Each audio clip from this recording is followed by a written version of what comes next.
Hello, everyone, and welcome to the latest in the Phase 3 Meets series. I'm absolutely delighted this week to have the CEO of Zellis, John Petter, as our guest today. Hello, John. Are you okay? You well? I'm very well, thanks. Yes, thank you. Good, good. For those who don't know much about Zellis, maybe obviously the name changes and the rebranding of recent times. Why don't you start by just providing a bit of an overview as to who Zellis are, maybe a bit of background history as well there, John. Sure. So Zellis is the largest payroll and HR software and services business in the UK, formerly known as Northgate, which is the name some people still probably think of it as. We rebranded as Zellis about 18 months ago, and we serve the UK and the Republic of Ireland. Our turnover is about 150 million, and we have about 2,000 colleagues.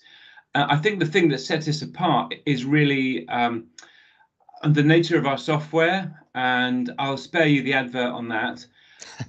But also, secondly, our customers. Our customer base is really second to none in terms of the reach across British and Irish industry and the public sector. It's about a third of the FTSE 100, 7 of the top 12 universities. It's like a very, very strong story, basically. I have to admit, I'm probably one of those that still refers to Zellis as Northgate or okay. as NGA as well. So from the outside looking in, obviously there's been a lot of change at Zellis. What's the kind of direction of travel for the business, and what can people expect over the coming years? Well, there are really three things. The first is an industry trend that we're really capitalizing on, and it's the movement towards cloud.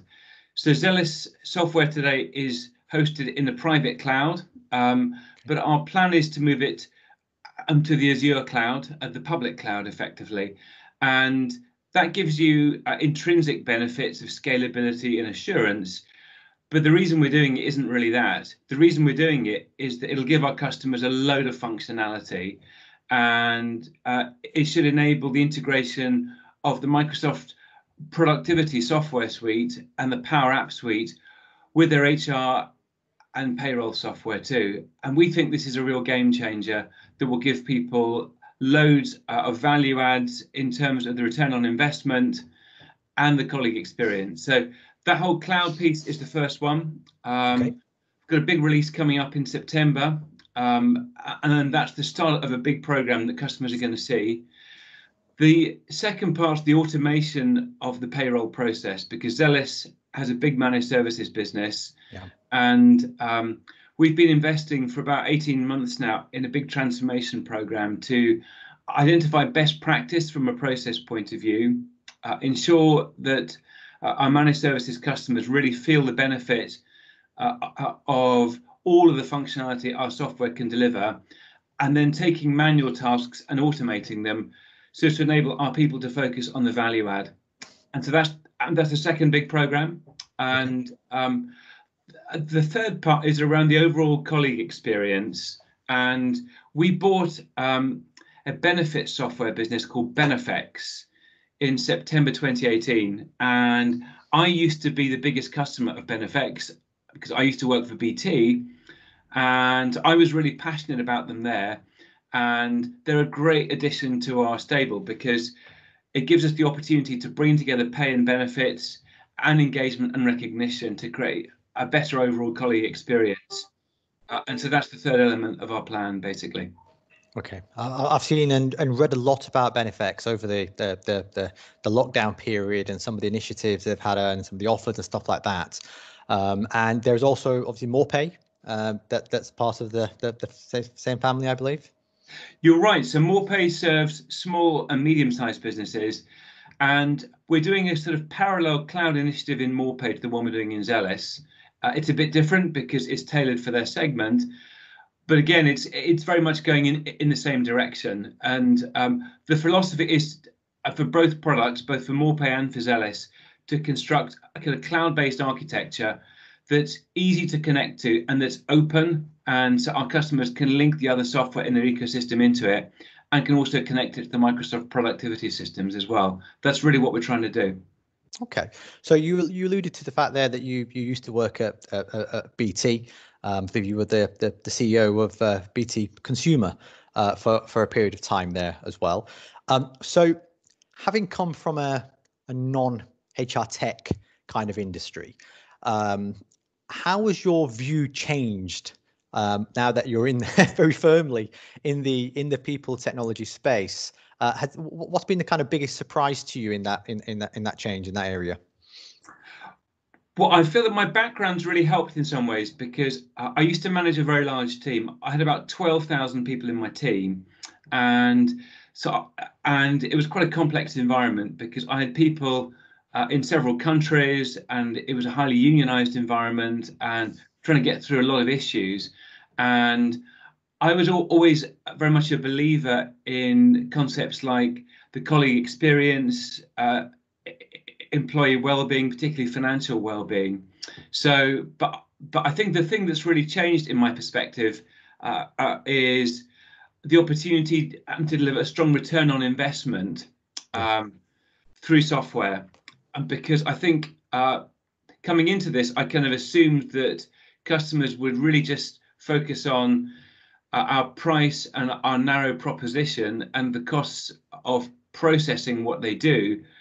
But actually, the bigger opportunity is to help them transform their own operations and unlock the value in their own businesses.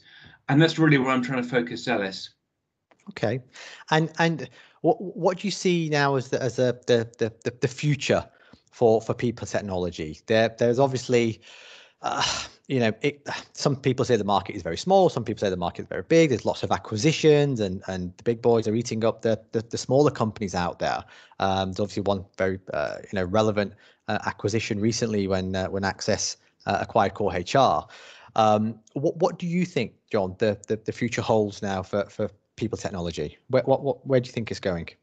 Well, a couple of thoughts. One is, I think there's a big historic tension between best of breed and the suite, and like that's this sort of defining parameter that the industry confronts. But I think that could change, and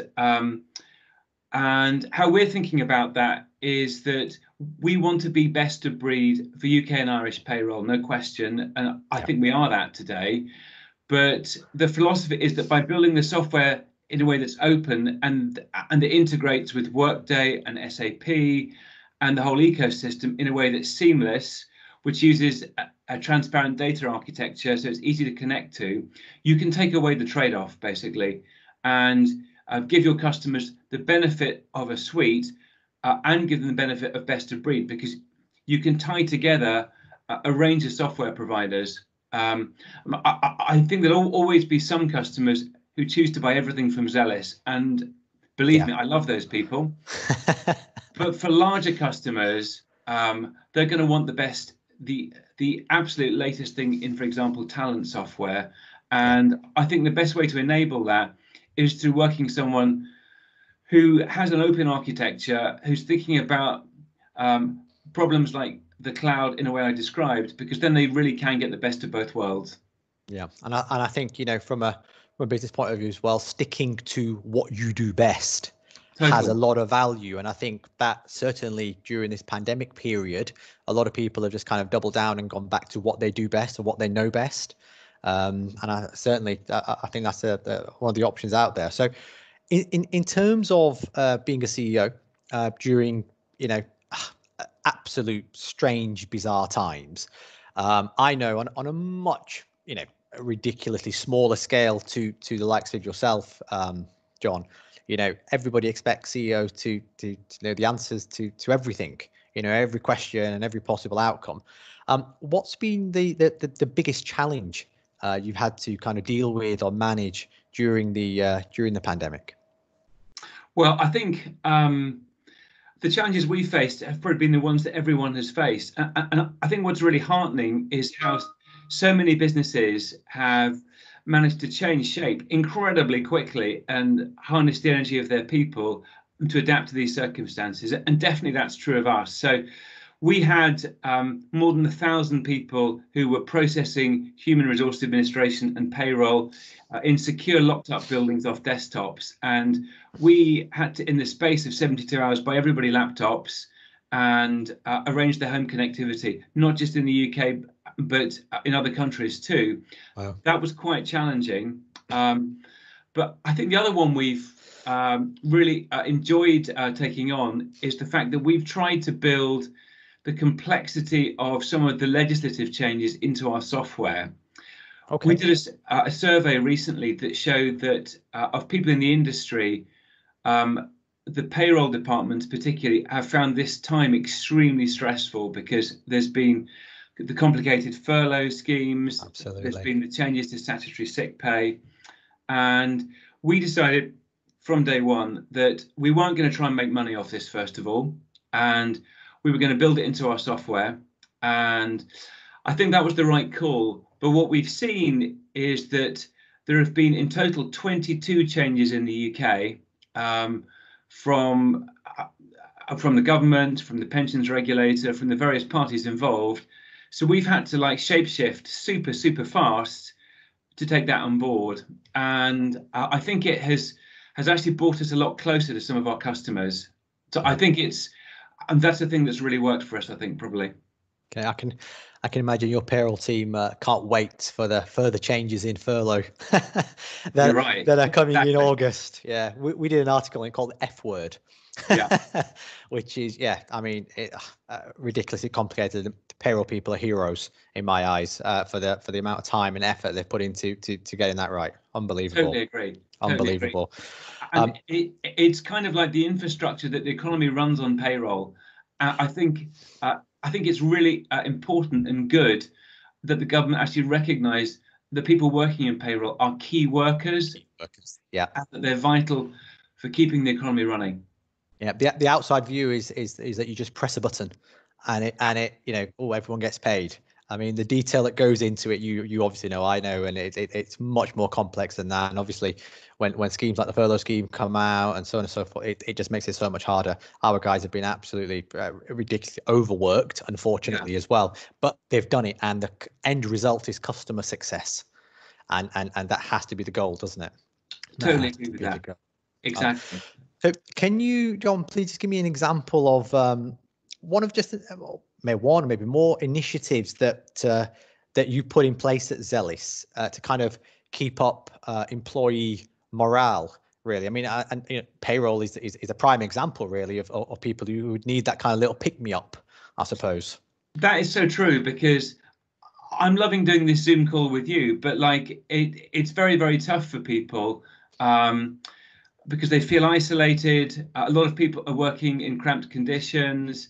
There are lots and lots of challenges. So one of the things that we decided to do is to take some software that Benefex had developed for social recognition. It's like a really neat social recognition app. Okay. And we decided to give that to all of our customers free for 6 months. And we have quite a few customers who've been making COVID-19 test kits and ventilators. And so we said, for anybody who's doing that, we'll give it to you free for 12 months. Wow. It takes only a few hours to set up. And the thing it does is it basically creates a very good sense of team in a business because it's based around recognizing colleagues socially, but focused on your company's values. It reinforces your values, and it has a big element of fun in it. So there are gifs and little videos, and those kind of things just lighten the mood, and they give people a sense that, times are tough, but we're succeeding. It makes a real difference, and we're getting some very good feedback on that from customers. Yeah, no, I can't agree. I totally agree, I should say, with that. I think with little initiatives I've seen just from other companies and stuff, and just sending a plant to somebody, or doing quiz nights and stuff like just little things to bring people together. And we've seen real leaders emerge in our kind of weekly full Teams calls. Gets a bit confusing when you use Microsoft Teams and it's the team as well, but you know what I mean. Yeah. Real leaders emerge in terms of those who are always first in the call, those who are always making sure everyone else is okay, how you coping, how you dealing, even outside of the calls as well. So I really hope that the kind of goodwill feeling, you know, the 8 o'clock clap and everything, that goodwill remains in place. I have a feeling it won't, Yeah. and I think people will revert back to type, Yeah. unfortunately. But we can only hope, can't we? Exactly. Can only Exactly. I hope. so agree with that. What do you think? Have you had any thoughts in terms of kind of the future of the office, and obviously not just the NJ, but on a wider level? Do you think there'll be any kind of changes there? Is the need still there? I think it was the BT and WPP chairmen or CEOs who said that the need is just gone now for these big, fancy, expensive offices. I think it's going to really change because I think people regarded fancy offices almost like virility symbols. And kind of, I think the lockdown has really shown us, like, what's the point? Because all of us are as good as the teams that we work in and the contributions that we make to support our customers. And whether you've got a marble reception really doesn't help at all. So Yeah. I think the environment's going to change. I think that what we're going to see is actually a move that's hopefully going to be good for younger people, because I think if you're starting out in your career and you feel I have to live in London, then I think that's very difficult for lots of young people, because you have to challenge to travel long distances or to live somewhere that's maybe not great. I think it's going to change things because people are going to have a bit more freedom to live where they want and to do more work virtually. And I think the office is going to change because people will come to office for occasions, whereas what's been happening, and I've been doing it for almost 30 years, is I've been going to an office and spending half my time doing my email or being on Teams calls, and kind of what was the point in that? Yeah. So I think it's going to make us be a lot more thoughtful in the future about the purpose for these big, expensive air-conditioned buildings. Absolutely. Absolutely. Oh, excuse me. Somebody at the door. Oh, After my ring doorbell, the doorbell got very just good. talk about bad timing. But there you go. Yeah, you don't get interruptions like that when you're in the office, do you? But Exactly. you know, I agree with the points you made there, and I think as well, what I found being at home is some of the initiatives and the new business model we're kind of looking at. This we've actually had more time to think about this stuff and to actually grow it and implement it and cultivate it, whereas you know the 45 minutes in the car on the way there and 45 minutes, you know, it's just it for the sake of going somewhere half the time. Exactly. I mean, I think there is a flip side to that, and I'll be reading about kind of Zoom fatigue and Yeah. people getting kind of, you know, sick and tired of video calls, and you can't beat actual face-to-face contacts. I think, you know, that is the aim, isn't it, really? But yeah, I think there will be a fundamental shift. What that looks like, I think, is just guesswork, really, isn't it? At the moment, we have no idea when we're going to be allowed back in the office at the moment, do we? So No, and certainly I'm not in a particular hurry to rush back to the office, and certainly kind of my priority as a CEO is really first and foremost the safety of my people, and I feel this has been sort of an interesting time for all of us, and I've got various friends who work in Silicon Valley companies in San Mateo, and they were saying to me in the middle of February, we're going into lockdown. And I was thinking, but why is that happening? I just couldn't understand why it was happening. But I think the leaders in Silicon Valley are much more connected to the latest thinking in science. And I yeah, think they were fast out of the blocks, really fast out of the blocks. So kind of, I'm going to be certainly cautious on Zellis people going back to offices. You know, we have to make sure people are safe. We'll take government advice on that, but I think we have to use our judgment too. And I think the other things that we have to have in mind are just that this is a really defining moment for customer relationships, and so many customers need support right now. And there's a history in Zellis that people talk about that, and there was a thing called the Buncefield disaster in 2009, yeah, where and there was an explosion at a petrol refinery and that blew up the Northgate office as it was then. And it's a sort of company legend that although the office was blown up, everyone got paid and all the payrolls got processed. I think just as that was the defining moment, COVID-19 is going to be the defining moment for this generation, really, in a way. Yeah, no, absolutely. I remember that Buncefield, Hemel, wasn't it? You're right, In your exactly. Hemel office at the time. Yeah, wow, that's going back quite a while. So, um, as a vastly experienced CEO, John, what advice would you give to the kind of younger generation, the younger CEOs, or maybe not even younger, but lesser experienced CEOs, on how to deal with the kind of next crucial few months in terms of business survival, business change, perhaps? What kind of advice would you offer people? I'm hesitant to offer advice from a lofty position of knowledge because I think all of us are learning through this. Basically, I mean, I haven't seen anything like this in my career before. So, but I guess there are some basics that all of us would do well to focus on, and I mean, at the risk of stating the obvious, they're like be very, very focused on your cash flow. And certainly, we've seen, you know, some should we say quirky payment behaviours from some customers over this period. But I think, secondly, focus really on, as I was saying, supporting your customers through the change. Try and get close to them. I think that one of the advantages of this whole Teams and Zoom culture is that people are able to have to get appointments, to get in people's diaries, and to get the FaceTime literally that they need and to get closer to their customers. We've really found that. So I think that's one of the opportunities. I think the last part of this is to really to look for the opportunities in the change too, because this is, as you were saying, this is going to be a bit of a sea change moment, and none of us really know quite how things are going to turn out. But you could spend all of your time worrying and managing the negatives, but there will be some opportunities that come out of this. And the people that do well are going to be the people that play the offensive, that are focused on what new problems are emerging for my customers and how can I be the solution for them. Yeah, absolutely. I think, again, totally agree with what you've said there. It's crucial to have stayed in contact with customers and to not necessarily be chasing the revenue, be chasing the deals at this stage, showing that human side. And I think that in itself is part and parcel of customer success and the definition of customer success, isn't it? Longer term, anyway. Lovely. Thank you so much for your time in this today. I do have a few more questions. This is the quick fire round. Very good. It's not been that quick actually on all the other interviews I've done so far. I keep on waffling through, and but there you go. So okay, here we go.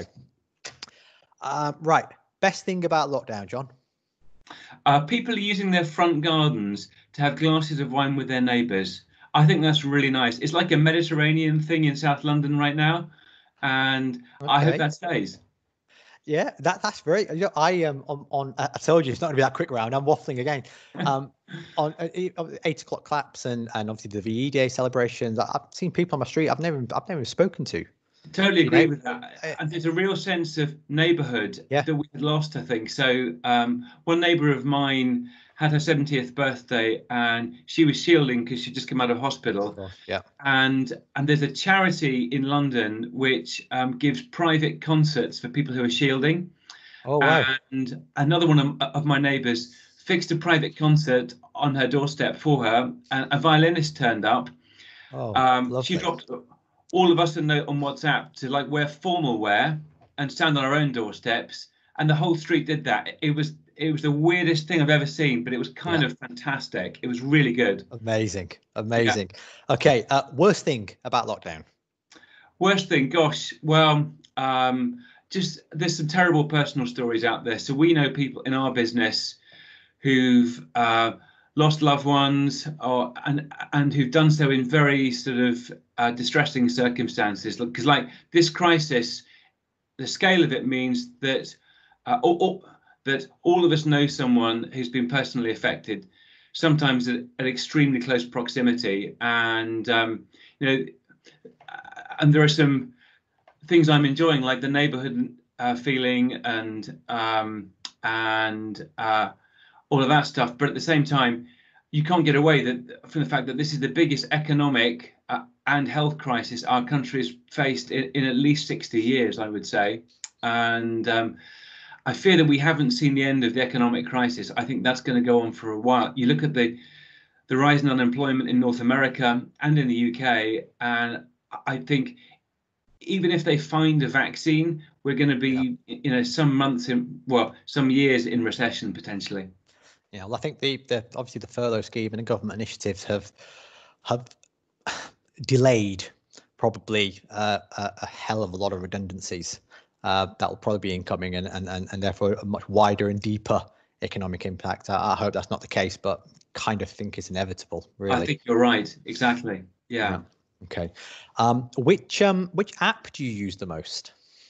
It's probably Outlook or Teams, I have to say. Okay. And what's your favorite app?